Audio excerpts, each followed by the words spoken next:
Hey, my name's Craig Nikase, and I'm going to show you a presentation on my visit to a nonprofit organization, the Humane Society of South Mississippi. I was fortunate enough to be able to meet with the executive director, Tara High, who was gracious enough to take me through a tour of the facility and show me the inner workings. The Humane Society of South Mississippi is the only animal shelter in Harrison County. The intake is about 12,000 a year, which is 84% more than the national average. They conduct about 5,000 adoptions per year. The average around 50 animals a day to be spayed and neutered. The Humane Society is an open admissions shelter, not a no-kill shelter, which a true no-kill shelter is a limited admission shelter, which means they'll only take as many animals as they can house, whereas an open admission shelter will not turn away a stray animal. The Humane Society's mission statement is to advocate the bond between animals and humans, provide the highest quality services and compassion to the animals entrusted to our care, reduce companion animal overpopulation, and increase the save rate of animals in our community.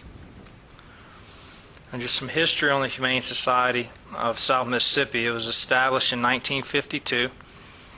The original shelter was by the Gulfport Airport. It was a World War II Army bunker. Now when Hurricane Katrina hit, that went underwater, and they moved to Highway 49 location in March of 2006, which is their current location. Now during Katrina they lost 23 animals and saved 120 of them in the shelter.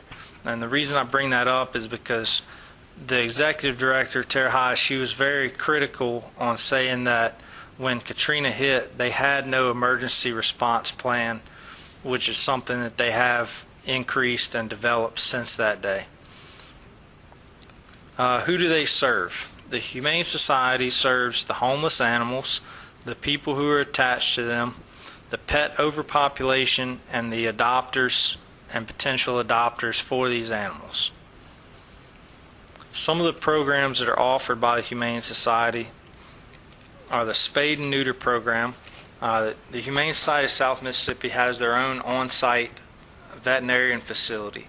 Like I said earlier, they average around 50 spade and neuters a day to help control the overpopulation. They have an owner surrender program where if someone can't take care of an animal any longer, they can bring it into the Humane Society and surrender it to where they can try to adopt it out to another family. They have TNR, which is a trap, neuter, and return program, which is designed to control the population of feral cats. They will go out and trap cats that live in certain colonies, neuter them, and then return them to their colonies. They have a Love Train Transport program, which is designed for animals that can't be adopted through our community. If they didn't find any prospective adopters, they have contacts across the country where they can transport these animals to other shelters to have a better chance for adoption. Their adoption program is one of the biggest programs involved. They have microchipping, which is where they'll insert a little chip in the animal to where if the animal ever becomes strayed and is picked up by a citizen or one of the animal control agencies, that they can scan this chip and tell where the animal is supposed to belong. They have a foster program, which is families who are willing to take in sick animals out of the shelter to avoid from getting other animals sick in the shelter, and they nurse them back to health before they return them to the Humane Society for potential adoptions.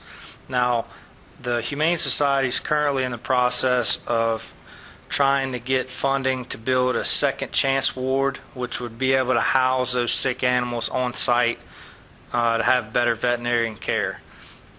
Animal control program, which is the Humane Society has contracts with the local law enforcement agencies, and they'll take in the strays that the animal control officers pick up throughout the county.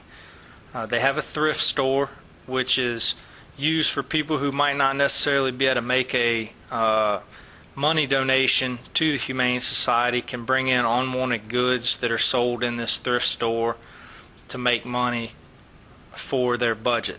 And a pet retail store, which does the same thing for the budget, but it's also used to create a bond between a new animal and potential adopters, or an adopter can sort of create that bond. Some of the challenges of the Humane Society have different effects on their organization. When I asked the director, Tara High, why they were needed, she quoted that if the Humane Society went away, where would the strays go? What would happen if strays weren't removed? There would be more automobile accidents, animal attacks, etc. If someone could no longer take care of a pet, where would they go? We are one of the few nonprofits in the community that provide a critical service. It would not take long for the community to feel it if our organization went away.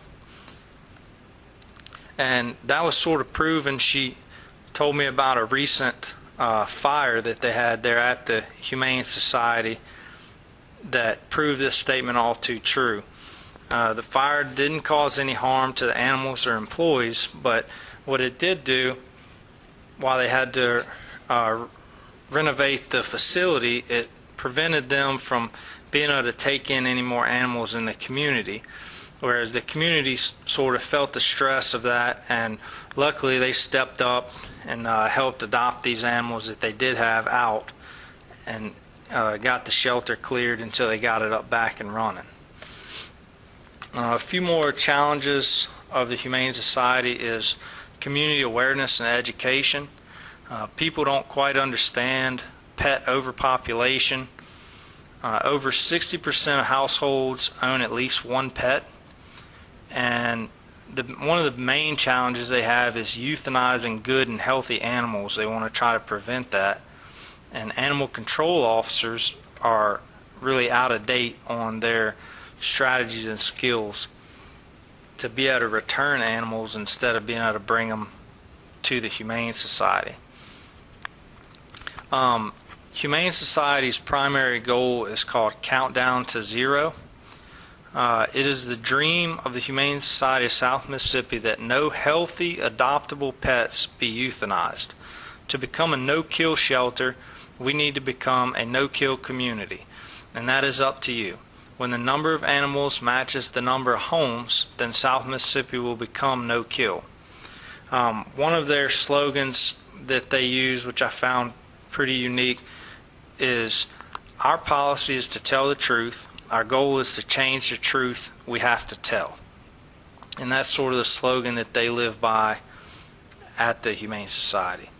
Another one of their main goals is to increase the live release rate to 75%.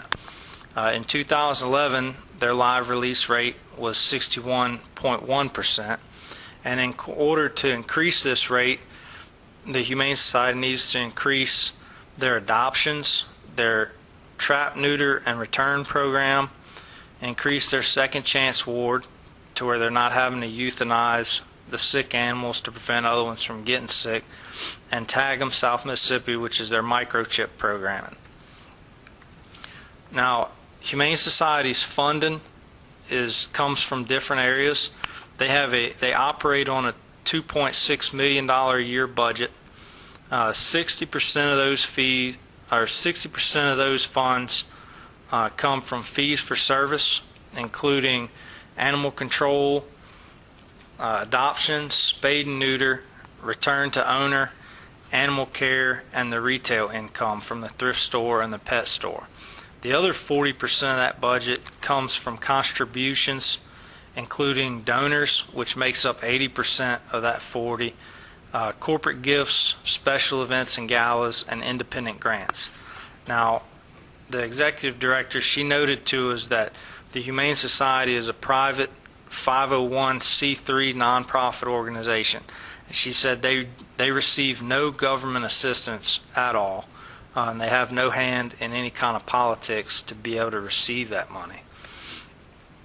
The organization of the Humane Society is made up of a board of directors who oversees the budget and approval of the budget for the Humane Society, and those board of directors are unpaid. They have about 100 active volunteers who participate in helping out at the Humane Society throughout a given year. The Humane Society currently employs 60 paid employees, and their payroll for those paid employees is $1.5 million a year, which comes out of that $2.6 million a year.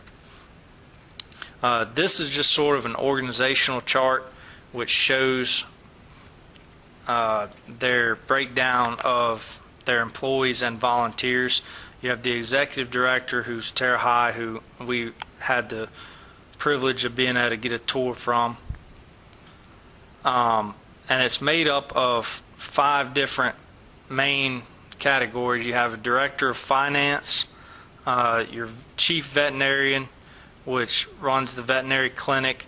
You have a director of operations, which is underneath, which takes care of all of your animal coordination and your volunteers. You have a director of development and marketing, trying to get that awareness and education out there for the public. And you have a human resource specialist. So this is my presentation, and I would like to thank Executive Director Tara High for allowing us to come in and tour the facility and giving us some information about their nonprofit organization.